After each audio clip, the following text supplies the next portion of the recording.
Il y a un an, le capitaine Camara s'emparait du pouvoir en Guinée-Conakry. Un an après, le régime est devenu autocratique. Et puis, il y a eu le massacre dans le stade de Conakry. L'ONU a rendu son rapport sur cette tuerie et il est accablant.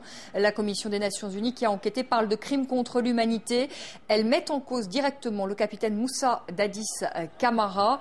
Des civils ont été encerclés et tués dans le stade par les bérets rouges. Il y a eu des rafales de tirs sans sommation. Des femmes ont été violées et mutilées. D'autres ont été enlevés pour servir comme esclaves sexuels. Ces violences ont duré au moins 3 jours. Aujourd'hui, témoins et victimes parlent. Même après 3 mois, le souvenir n'a pas effacé la douleur. Depuis le 28 septembre, jour de la répression sanglante de la manifestation de l'opposition guinéenne, c'est la première fois que Tierno revient dans ce gymnase, près du stade de Conakry.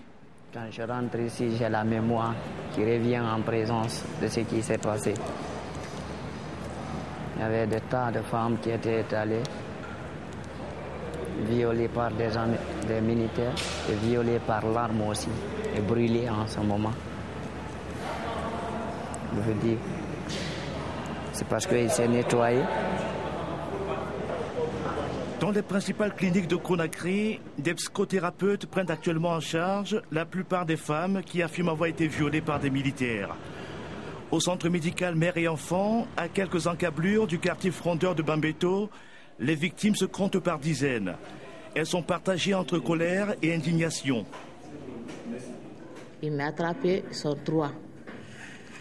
Moi là, j'avais une mouchoir blanche. Je ne sais pas si c'est une drogue qui est là-dedans ou bien c'est une fétiche. Mais ils ont mis ça, mes visages. Dès qu'ils sont mis, je vois les baies rouges, je ne vois plus leur visage propre. J'ai perdu la connaissance. C'est là-bas qu'ils m'ont violé. Nous ne méritons pas ça. Ouvrir sa braquette dans un public comme ça devant une femme de mon âge. Qu'est-ce qu'elle peut trouver en moi?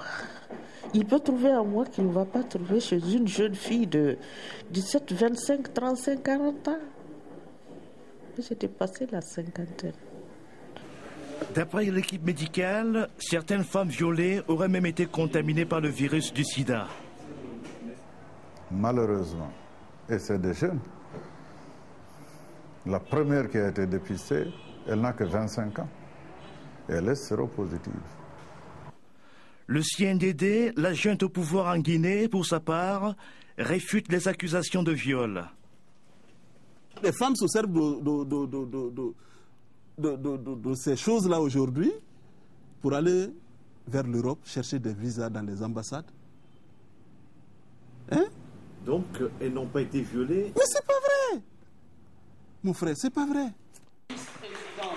La Commission nationale d'enquête indépendante, mise en place par la junte, ne parle pas de viol, mais de cas de suspicion de viol.